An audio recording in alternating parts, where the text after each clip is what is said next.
제가 조금 전에도 말씀드렸듯이 약 5,000점의 작품이 있기 때문에 지금 도슨트 투어 중에 모든 설명을 들으시기는 힘드실 거고요.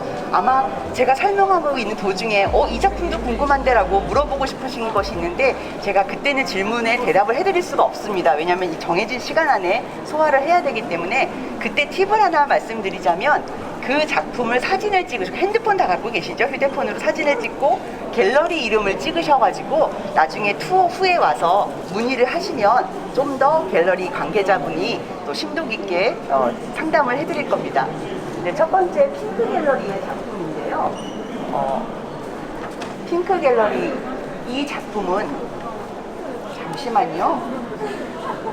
네, 이종기 작가의 작품입니다. 이종기 작가의 작품은 심슨이라고 하는 글로벌한 캐릭터가 우리나라 고유의 자기 위에서 논의는 모습을 보실 수가 있는데요. 이 작가분은 서울 종로에 그 한옥을 지어놓고 살고 계셨는데 어린 학생들이 그 한옥에 와가지고 막 사진 찍고 그 앞에서 SNS에 올린다고 막 이러는 걸 보고 아니 한옥은 우리나라의 전통 문화고 너무나 익숙한 건데 이게 왜 독특하다고 그렇게 사진을 찍고 줄 서서 막 그러는 걸까라고 생각을 해서 오히려 어린 세대들에게 우리의 전통 문화가 굉장히 낯설 수 있구나라고 느꼈다고 합니다.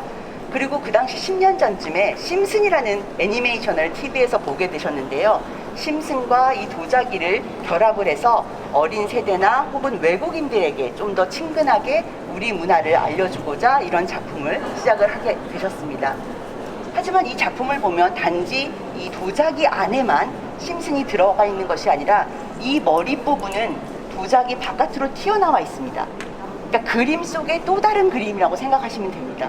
그러니까 그림 안에만 도자기 위에 그려져 있는 심슨이 아니라 이중적으로 도자기 위에 심슨이 여행하면서 세계 각국을 여행하면서 위쪽은 해운대, 부산 지역인데요. 다양하게 여행하면서 외국인과 어린 세대들에게 우리나라의 모습을 소개하는 형식으로 되어 있는데요. 이 도자기들은 우리가 알고 있는 조선시대 백자일 뿐만 아니라 우리나라에 못 돌아오고 있는 외국에 가서 유출된 문화재, 그런 문화재의 형상을 담아놓고 있습니다. 또 굉장히 재미있는 작품으로 저쪽에 가까이 보실까요? 위쪽에 날아가고 있는 인물이 슈퍼맨입니다. 네, 누구나 알고 있는 히어로죠. 외국 영화에서 보시면 슈퍼맨이나 아이언맨, 스파이더맨이 나오면 그 영화는 어떨까요?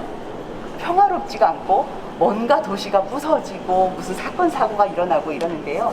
이 작가는 한국에 이 고요하고 아름다운 나라에 슈퍼맨이 지나가고 있는데 할 일이 없어서 아무것도 안 부서지고 도대체 도와줄 일이 없는 그런 상황을 그려내고 있습니다.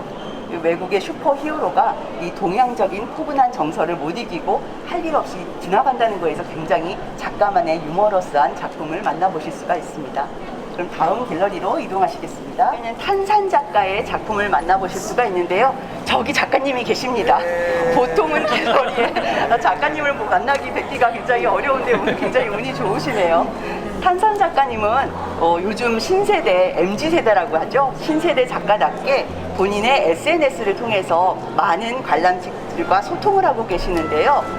이 작품들은 젊은 작가가 보여주는 굉장히 팝아트적이고 감각적인 화면을 보실 수가 있습니다. 요즘 젊은 작가들의 그런 감성들은 요즘 디지털화되어 있는 그런 것을 굉장히 잘 표현하고 있습니다. 앞쪽에 현대판 로댕이라고 하는 작품인데요. 아주 그냥 삶 속에서 피곤하고 힘든 어떤 인물을 의자가 위로해주는 듯한 그런 느낌을 받습니다. 제가 작가분의 인스타그램을 잠깐 얼핏 조사를 해봤는데 어떤 분이 댓글을 다셨더라고요. 이게 마치 피에타 같다. 미켈란젤로의 그 성모 마리아가 죽어있는 이제 예수 그리스도를 보는 그런 장면이 느껴진다라고 말씀을 하셨는데요. 사실 팝아트라고 하는 것은 굉장히 직관적이고 누구나 알 수 있는 거지만 많은 사람들과의 소통, 댓글을 통해서 또 열려있는 감상을 의미하기도 합니다. 그럼 다음 갤러리로 이동하시겠습니다. 네, 앞쪽은 양화정 작가의 작품인데요. 이 작가분은 빛이 생명의 근원이라고 생각을 하시는 작가입니다. 빛이라고 하는 것이 있어야 자연이 번성하고 또 인간도 자연의 일부인데요. 이 작가분은 선을 굉장히 중요시하셔서 천이나 실 등을 이용해서 작품을 하고 계시는데요. 이쪽에는 실을 처음에 붙이고 컴파운드라고 하는 아주 두꺼운 재료를 그에 입힘으로써 마치 씨앗을 땅에 뿌리는 그런 효과를 주고 있습니다. 그 이후에 드러내는 시를 통해서 작가가 받는 자연에 대한 시각적인 것을 드러내고 있는 그런 작품입니다. 김난수 작가는 인간의 의식주 중에 그러니까 건축 계통에서 일을 10년 이상 하신 그런 작가분이십니다. 원래 작가분은 워낙에 건물 짓는 거, 도시를 너무너무 사랑하셨는데요. 저희도 어렸을 때 좀 높은 데 올라가서 전망 보는 거 좋아하지 않으시나요? 보통 높은 데 있는 고급 레스토랑들은 청혼할 때도 프로포즈하는 장소로도 많이 쓰이는데요. 어느 순간 이 높은 건축물들이 삭막하게 느껴지고 현대인들이 생활하는 데 있어서 하루하루 또 일어나서 일해야 되는 굉장히 괴로운, 더 이상은 이 건축물의 아름다움을 즐길 수 없는 상황이 된 것을 안타까워서 그의 작품 속에 담아내고 있습니다. 이 건축물과 물에 비친 듯한 그런 모습이 아주 거친 터치로 표현되고 있는데요. 작가만의 그 도시에 대한 애정과 감성을 느껴보시면 좋을 것 같습니다.